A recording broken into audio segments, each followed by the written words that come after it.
આરોપી અગાઉ પાસા હેઠળ જેલવાસ ભોગવી ચૂક્યો છે। તેની સામે પર્સ સ્નેચિંગ, મોબાઈલ સ્નેચિંગ સહિત 47 ગુનાઓ નોંધાયેલા છે। 2 મહિના અગાઉ જેલમાંથી મુક્ત થયા બાદ તેણે ફરીથી 3 થી 4 પર્સ અને મોબાઈલ સ્નેચિંગની ઘટનાને અંજામ આપ્યો। આરોપીએ તલવાર જેવા ઘાતક હથિયાર સાથે વિડીયો બનાવી સોશિયલ મીડિયા પર વાયરલ કરી લોકોને ધમકીઓ આપી। આ અંગે ડિંડોલી પોલીસ સ્ટેશનમાં પણ ગુનો દાખલ થયો છે। પ્રાથમિક પૂછપરછમાં આરોપીએ સલાવતપુરા, સચિન, પાંડેસરા અને મૈદરપુરા વિસ્તારના 6 નવા ગુનાઓની કબૂલાત કરી છે। પોલીસે આરોપી પાસેથી ₹80,000ના 2 મોબાઈલ ફોન રિકવર કર્યા છે। 4 તોલા સોનું અને iPhone 16 Pro સહિત કુલ 5 થી 6 લાખના મુદ્દામાલ રિકવર કરવાની તજવીજ ચાલુ છે। આરોપી ખાસ કરીને મૈદરપુરા અને સલાબતપુરા વિસ્તારને ટાર્ગેટ બનાવતો હતો।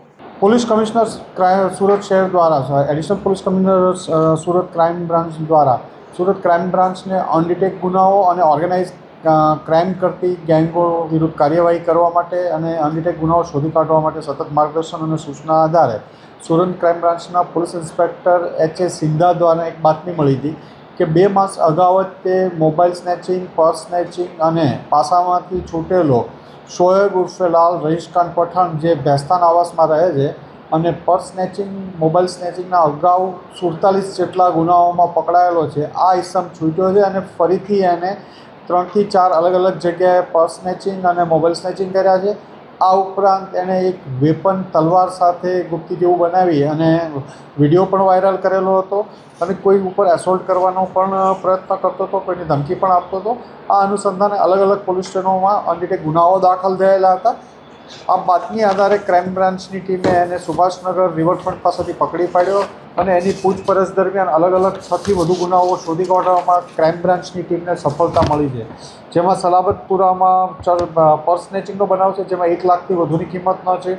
ઉપરાંત સરથાણામાં 4 તોલા સોનું, 2 મોબાઈલ એટલે કરીબન 5 થી 6 લાખ જેટલો મુદ્દામાલ છે। પાંડેસરામાં iPhone 16 Pro હતો જે મુદ્દામાલ રિકવર થયેલો છે। આના ઉપરાંત ડિંડોલીમાં વિડીયો વાયરલ કરવા બાબતનો પણ એના વિરુદ્ધ ગુનો દાખલ થયેલો છે। મૈદરપુરામાં પણ એના વિરુદ્ધ 2 ગુના દાખલ થયેલા છે।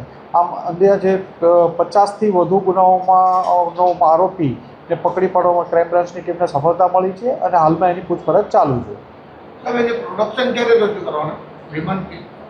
એને આજે અટક કરી અને કાલે એને કોર્ટમાં રજૂ કરવામાં આવશે।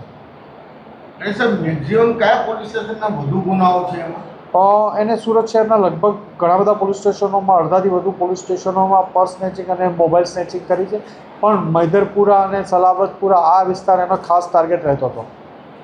રિકવરી કેટલી થઈ ગઈ? અત્યારે એની પાસેથી આપણને 2 ફોન મળી આવ્યા છે 80,000ના અને હજી એને પકડીને લાવ્યા છે। એની પૂછપરછ ચાલુ છે। પ્રાથમિક પૂછપરછમાં સાહેબ શું જણાવે છે? એણે 6 ગુના કબૂલ્યા છે પ્રાથમિક પૂછપરછ।